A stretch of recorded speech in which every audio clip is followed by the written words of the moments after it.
Iyi ni radiyo BBC gahuza miryango ivugira i Londres kuri metero 19, 25,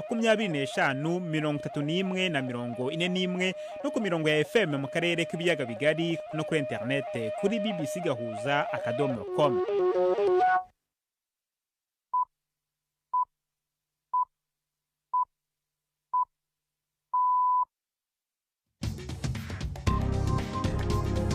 Ubu ni saa 10:30 ku isaha mpuzamahanga ya GMT, ni saa 12:30 ku isaha yo mu Rwanda no mu Burundi. Muri studio muri kumwe na Jacques Niyitegeka.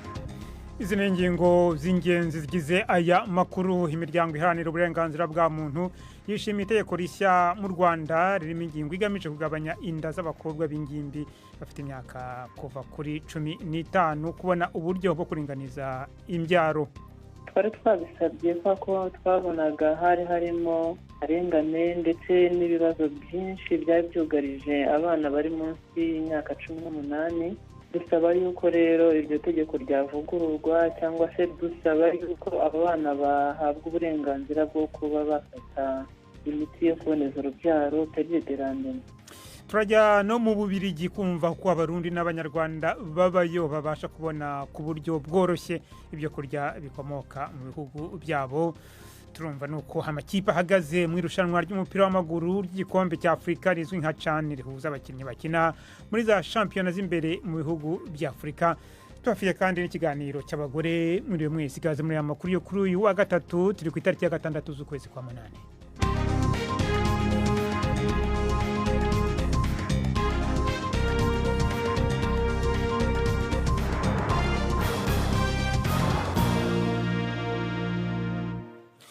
Amakuru ku buryo burambuye ni mukanya Ninahira Dukunda maze kutugezaho muri make amakuru y'ingenzi avugwa hirya no hino ku isi. Perezida Trump yatangaje ko yashinze amakori angana n'ibice 25% yiyongera ku yandi yashiriweho ku Buhindi, ibica bituma amakori yose agera ku bice 50% ku bijanye n'ubudandaje n'umufatanyabikorwa wa Amerika. Yashize mu ngiro ivyo yakangishije mu gusinya itegeko bwirizwa, avuga ko ivyo yakoze vyatewe n'uko Ubuhindi uri mu kugura amavuta ava mu Burusiya. Ni inkuru ya Nomia Iqbal mwumva mu ijwi rya Florentine Kwizera. Aya makori mashasha yategetswe na Perezida Trump ari muri manini amaze gushira ku bihugu vyahoze ari basomambike ba leta zunze ubumwe za Amerika kandi basanzwe bahana ibidandazwa kuva kera. Donald Trump arega Ubuhinde guhingoga ico yisi mashini y'intambara y'Uburusiya mu kugura ibitoro ku giciro gitoyi, aho yasavye yuko uwo mushikiranganje wa mbere yohitamwe uruhande yegamira. Ariko Ubuhinde bwemeza yuko bwatanguye kwinjiza ico gitoro kuva mu Burusiya kubera ivyo bwahora bugura ubu bishogwa ku mugabane wa Buraya kuva intambara muri Ukraine itanguriye, ivyo buvuga yuko mbere byari binashigikirwe na leta zunze ubumwe za Amerika mu ntango. Ibi bivyaya amashari hagati ya Bwana Trump na Bwana Modi. Abategetsi bakunda ibihugu vyabo bari basanzwe bumvikana, ubu ariko bikaba bikomeje kubacanishamwo. Bije kandi mu gihe isango leta zunze ubumwe za Amerika zahaye ubutegetsi bwa Moscow nk'ikiringo ntarengwa ngo bwemera amasezerano y'agahengwe na Ukraine riri hafi. Amakamyo 4 yarimwe imfashanyo yagize isanganya agwa ku banyapalestina isinzi bihebuye Gaza, zihitana ubuzima bw'abantu n'imiburi buri 200 uko amakuru ava muri ako karere bivuga. Izo kamyo zari mu ruhererekane rw'imodoka zari zitwaye ibidandazwa by'abacuruzi bo muri ako karere. Zari zemerewe na Israel kwinjira ku nshuro ya mbere mu mezi menshi mu gihe inzara ibandanya. Ivyo bikamyo vyariko biraca mu mabarabara yononekaye cyane igihe abantu benshi bazurira. Hari inkuru yavuga ko hari igisasu ca grenade carashwe imbere yuko abashoferi babura ingene babandanya kugenda. Abategetsi bo muri Gaza bavuga ko ibitero vya Israel vyahitanye abantu baba 140 ku musi w'ejo. Leta y'Ubutaliyano yemeje umugambi wo kubaka ikiraro cyo hejuru kirekire kuruta ibindi byose ku isi kizohuza izinga rya Sicile n'Ubutaliyano. Uwo mugambi uzotwara amadolari arenga imiliyaridi 15, uzoba urimwo inzira zibiri z'amagari ya moshe hagati n'amabarabara manini 3 azocamo imiduga ku mpande zose. Ico kiraro c'uburebure bw'ibirometero 3 n'ibice 3 vyitezwe ko bizohera kubakwa mu 2032. ariko iyo migambi yatumye haduka impaka mu Butaliyano n'imyiyerekano ku bijanye n'ingaruka mbi ku bidukikije n'uburyo bizotwara. Imigambi ya mbere y'ico kiraro yateguwe hakaba ubu haciye imyaka 50. Iyi mwumva ni BBC Gahuzamiryango. Ishiramwe ry'abaganga batagira imbibe MSF rivuga ko ubuzima bw'impunzi ziharugwa mu bihumbi amajana ziri mu karere ka Gambera muri Ethiopia buriko buramera nabi cyane ku murindi munini kubera kugabanuka kw'imfashanyo gukomeye kw'abaterankunga bibanze harimo na Amerika.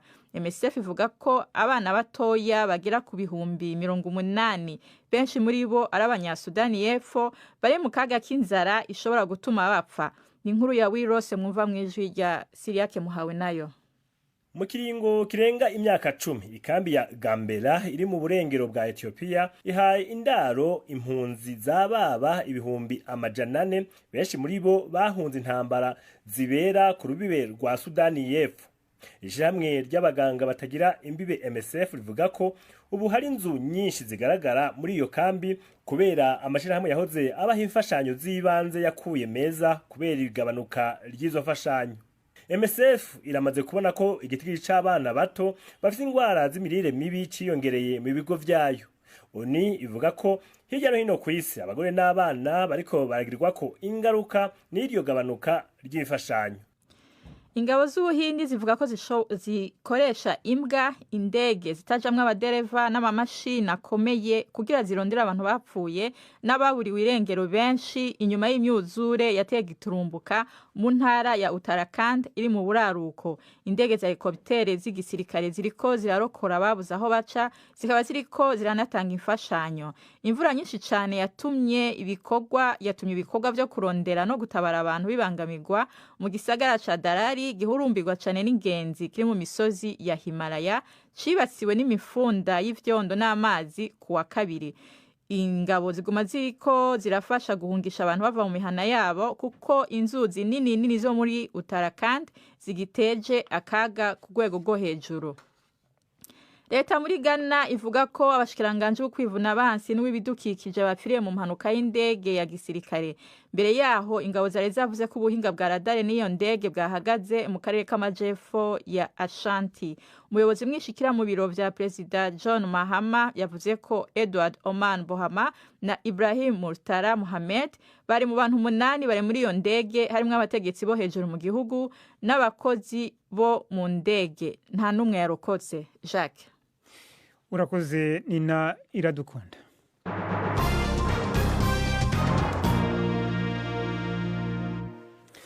Ano makuru ku buryo burambuye reka tuyahere mu Rwanda. Imiryango iharanira uburenganzira bw'ikiremwamuntu yishimiye iteko rishya mu Rwanda ririmo ingingo igamije kugabanya inda z'abakobwa b'ingimbi bafite imyaka kuva kuri 15 bakabasha rero kubona n'uburyo bwo kuringaniza imbyaro.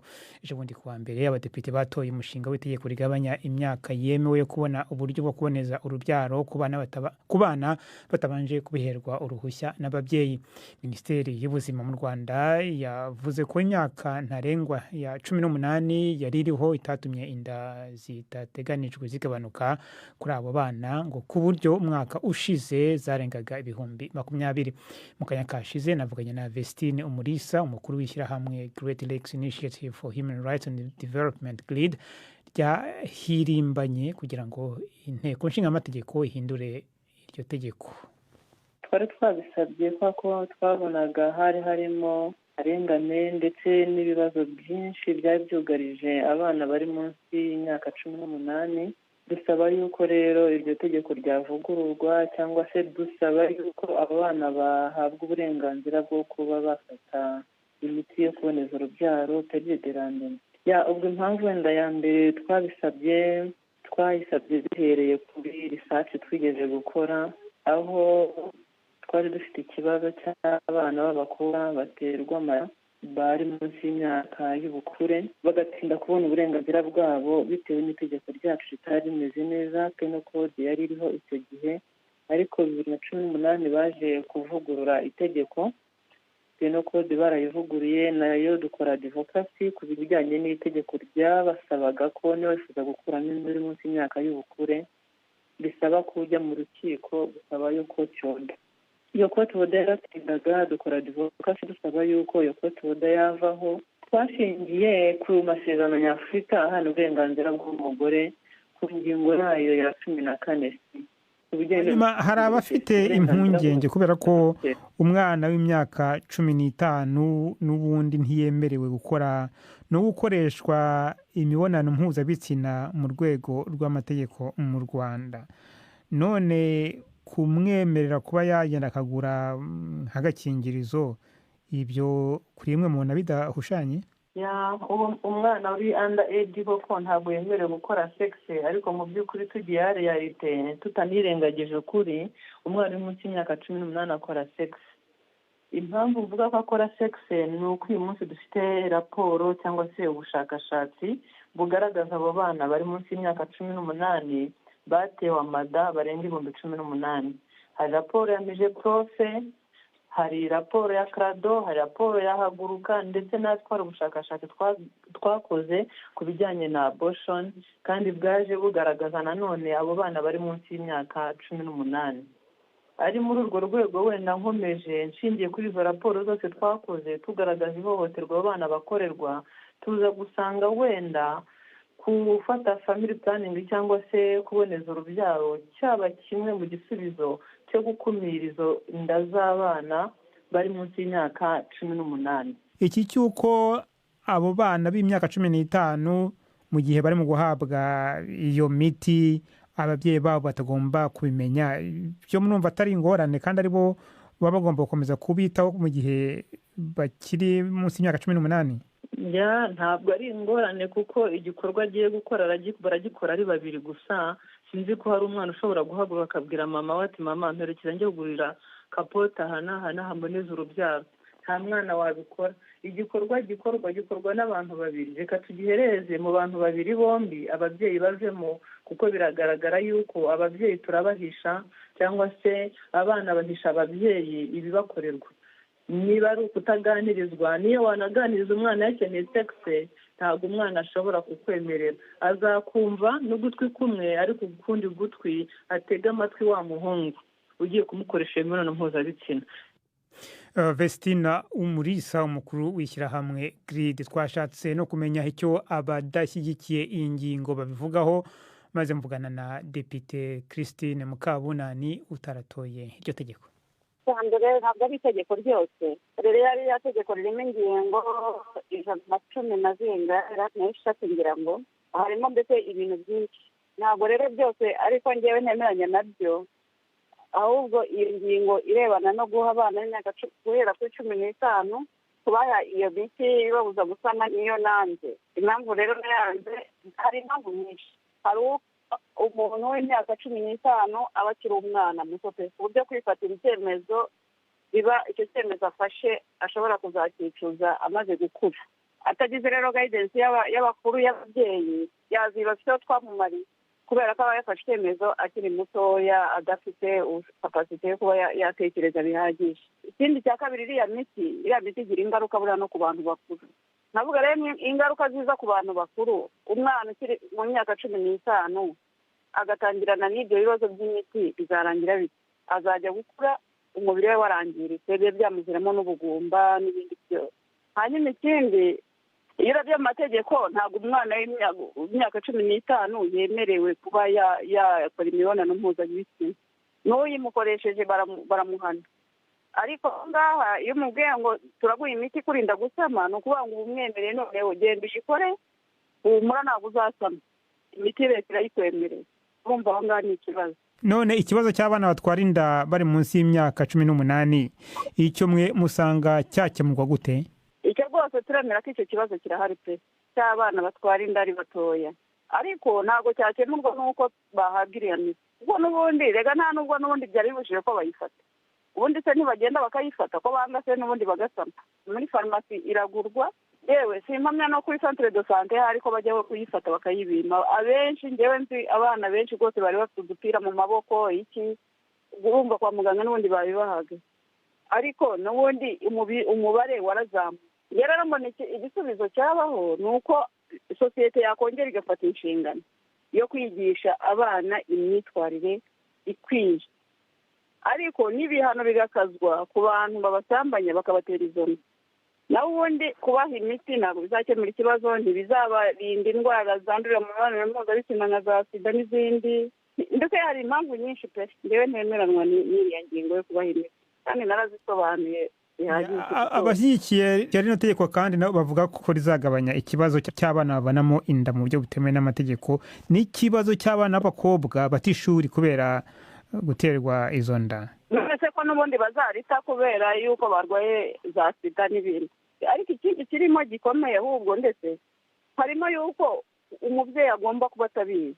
Uzajya ushiduka wumve nk'umwana wawe bamukuyemo inda ari kwa muganga wenda n'urugero, urumva, kandi uracyamufiteho inshingano wowe nk'umubyeyi we, ariko ntabwo wemerewe guhabwa ayo makuru ngo bakubwire bati umwana wawe rero yanduye virusi itera sida tugiye kumuha imiti. Reka da, urumva, tugiye kumuha amapirire kubera yuko leta yamwemereye yuko azajya afata ayo mapirire, umubyeyi ntahabwe n'amakuru. Kuko naravuze ni byibura basi abyemererwe kubihabwa, ariko umubyeyi abe abizi n'ingaruka zose zaba, umubyeyi abe yarwaza umwana we, yamwigisha se kurusha, yagira gute, ariko ikibazo ko umubyeyi ayo makuru ntabirimo. Depite Christine Mukabunani, mu kanya twumvaga Vestine Umulisa, ariko nkosore gato ntabwo ari umuyobozi w'ishyirahamwe GRID, ahubwo ni umuyobozi wungirije waryo. BBC gahuzamiryango tugeze ku isaha ya 12:46 ku masaha yo mu Rwanda no mu Burundi.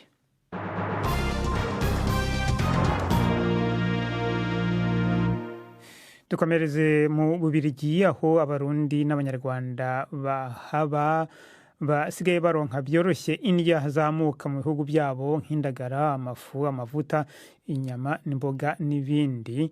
Ibyo bifungurwa ariko bisigaye biboneka byoroshye mu masoko n'amaduka yugurwa ku bwinshi mu Bubiligi, ariko abahinga mu magara y'abantu baragabisha ko naho ibyo bifungurwa abava mu karere k'ibiyaga binini babibona, hari byinshi ngo muri byo bidakwije ubuziranenge, bikaba byatera n'indwara kubera kubikwa nabi n'urugendo biba bimaze mu nzira. Ni inkuru ya Alain Majesté Barenga mu Bubiligi.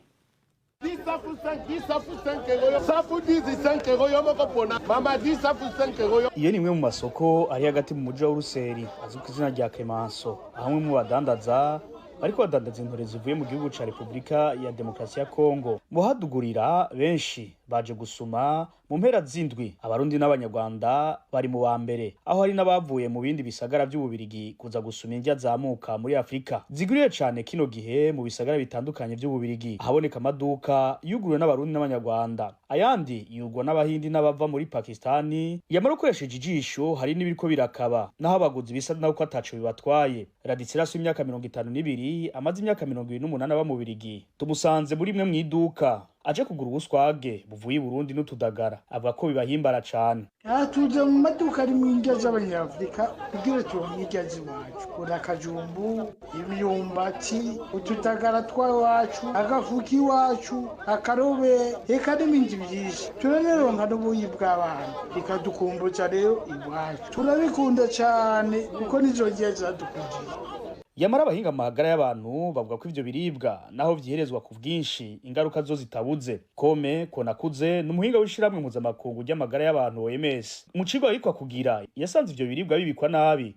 Aho bigenda kugoranira n'ingene tubibika, ariko izo ndya zindi ubuswagi, imikeke, indagara, kuvuga ibiharage canke ari ibishyimbo byaje cyangwa amashaza ariko guhishaza i Burundi, izi za melange bita sosoma mu banyarwanda. Ariko rero ningene ubibika, ningene ubifata mu kiringo runaka.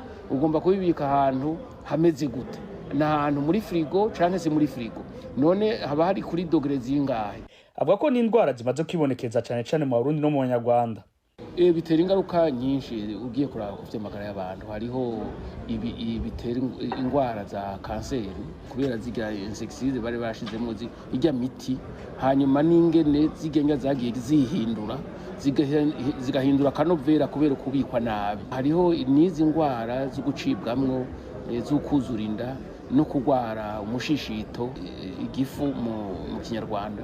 Mu kigo kijejwe ubuziranenge mu Bubiligi baremeza aya makuru, aho batubwiye ko amaze kugara amaduka arenga 30 mu bisagara vya Bruxelles, Liège na Charleroi mu mezi 6 gusa, kuko basanze ibiribwa bimwe bimwe bihadandarizwa byarataye igihe canke bibitswe nabi, kandi bahoza ko mu gusuzuma yamara bakavuga ko hari bidandazwa bica mu kinywabi bije mu mavarize nk'ingemu zivuye muri Afrika bikisanga ku isoko bitigeze bisuzumwa. Amatonde arenga 105 y'ibiribwa arinjira mu Bubiligi buri mwaka avuye mu bihugu vya Afrika, aho ibihugu vy'Ubuganda, Kongo, Cameroon na Guinea ziza imbere mu gushora ibigizwe hanini n'amavuta, amafu n'intete.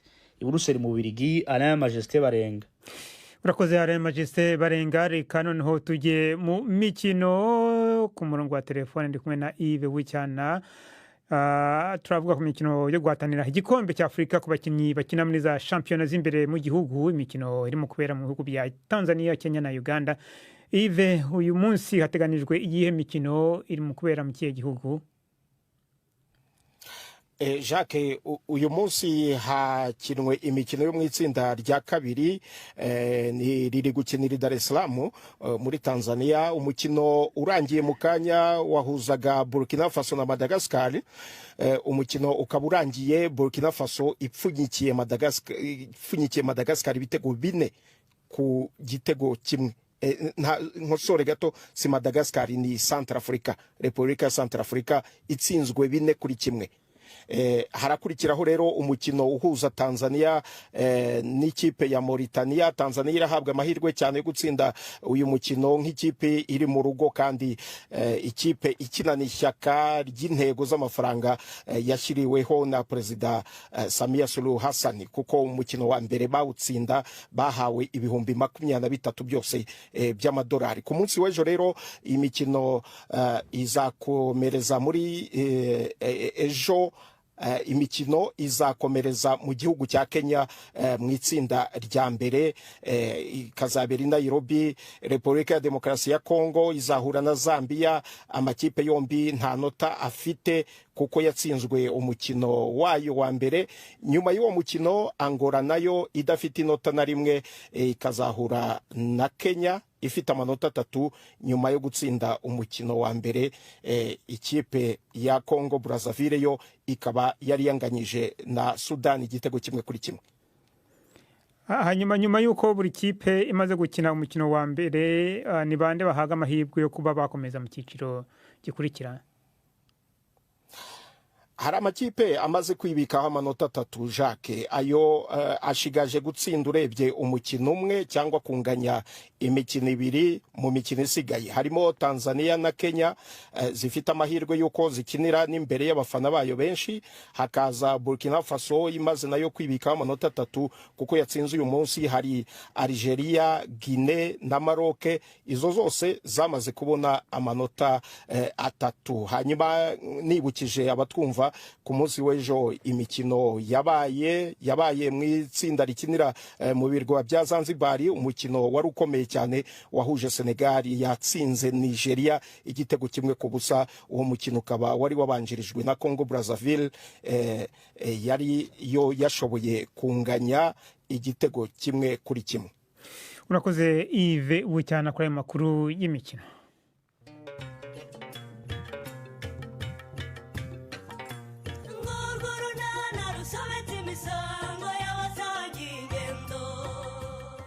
Mu kiganiro cyo kuri wa kane twabateguriye hasigaye ubukwe duteganya, kandi rwose budusaba amafaranga atari makeya. Ariko wabaye icyo nori kuva ejo rwose nabonye utishimye, ngira ngo hari wabitewe nuko natinze gutaha, kandi rwose naraye ngusobanuriye ko natindanye n'abandi bagabo bagenzi banjye tuganira ibirebana n'ubukwe bwacu. Icyo si cyo cyandakaje Kareme. None se mugore mwiza ko tutatunganye, kuki mvuga ugahigima? Ni 12:45 kuri BBC. Kandi ho dukomereze mu kiganiro cy'abagore nk'uko bimenyerewe buri wa gatatu. Ni ikiganiro mwateguriwe kandi mugezweho na Yvette Kabatesi.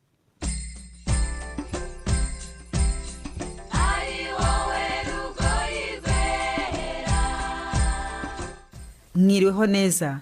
buri mwaka ukwezi nk'uku i Kigali habera imurikagurisha mpuzamahanga ryitabirwa ku rwego rwo hejuru.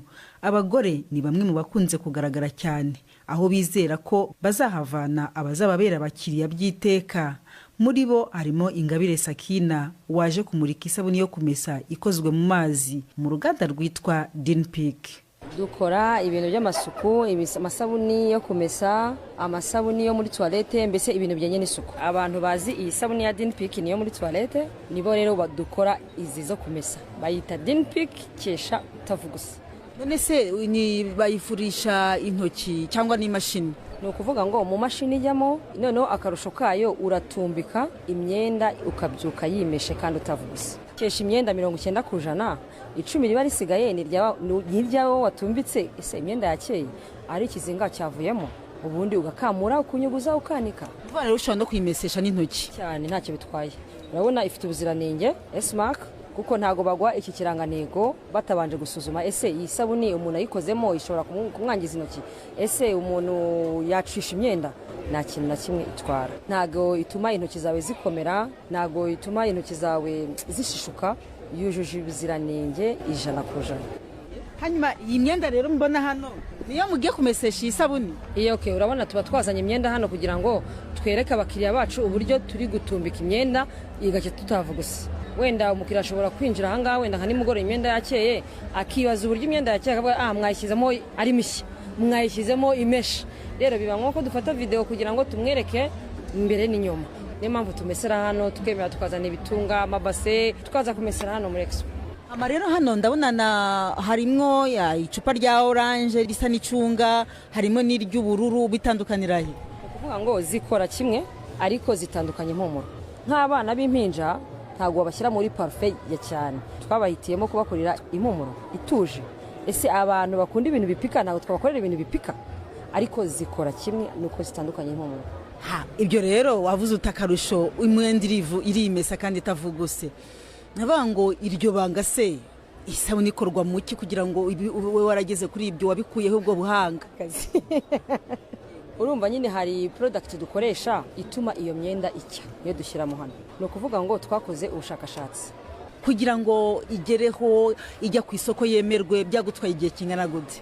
Byantwaye igihe kinini. Urumva gukora research, gushaka abaziranenge, gutanga sample, kuyisuzuma, kuyamamaza. Mbese urebye ni nk'umwaka, kuko umwaka ushize nibwo twe turi hano muri Expo mu rwego rwo kuyamamaza. Hama umuntu ashobora kwibaza itandukanira hehe n'izindi sabuni wenda zaturukaga hanze n'ubundi zo kumesa, kuko turazibona mu maduka cyane? Isabuni zo hanze sinzi icyo nazivugaho, kuko ntago nzi uburyo wenda ubushakashatsi bazikoresha. Ariko nkanjye isabuni yanjye iri special cyane pe, uburyo ndi fieri yayo, kuko ntago wakuyumvisha uburyo umwenda ushobora gucya utavugusa. None se abakugurira mu by'ukuri ni bande? Si n'abagore gusa, hari n'abagabo. Ubundi akenshi ngurirwa n'abagabo. Hari abagabo bangurira bayumva bakavuga oya katugurira abagore bacu baruhuke kumesa, abakozi baruhuke kumesa. Urumva nk'ubu se iki gicupa ni litiro na maritiro 2? Iyi ni litiro imwe, igura 5,000. Ariko kuba turangura ushobora kuyisanga hejuru y'icyo giciro kuko baba baturanguye. Ariko twebwe muri Dinpic tuyitangira 5,000. Aka gafuniko kamwe urabona niko kakangaka gafura kino gitebo cyuzuye imyenda iyanduye, ikajya muri mililitiro 40 z'amazi. Warangiza ukavanga ya sabuni, kuko ibifashe cyane igomba gutandukana. Kavanga igifuro cyazo ugafata ya myenda yose y'amabara yose, wakuyemo iva mirangi yose ukayinika, usanga yimeshe kandi utavugusa. Akarusho ikesha amakara, nta gifuro gusa iranakoropa. Navuga ngo mu by'ukuri kugira ngo uzagere ku kintu nk'iki ngiki hari inzitizi waba warahuye nazo Saki? Ibyo byose ntago inzitizi zabura. Twabanje kugiye gukura n'imbogamizi nyinshi cyane kugira ngo research yacu ikorwe. Nyuma rero y'imurika urizera kuzabona abakiriya benshi wabonaga kurenza abangabo? N'ubu ngubu narimba afite abakiriya baje ubwa mbere twamamaza umwaka ushize, ubu nibo bari kugaruka badushaka, kuko abantu benshi burya ikintu kibagura no kumesa. Ariko mba nshaka abakiriya bashya, kandi nabyo twashakaga cyane, kuko abasanzwe bayizi bafite n'ibyicaro bayisangaho. Urakoze Yvette Kabatesi mu cyo kiganiro cy'abagore. Nacyo rero cyushoje amakuru yacu yo kuri uyu wa gatatu, n'amakuru yarahagariwe na President Sengiyumva, ku buhanga bw'ibyuma hari Robin Schroeder. amakuru yacu arakomeje ni ku rubuga rwacu rwa interinete bbc.gahuza.com.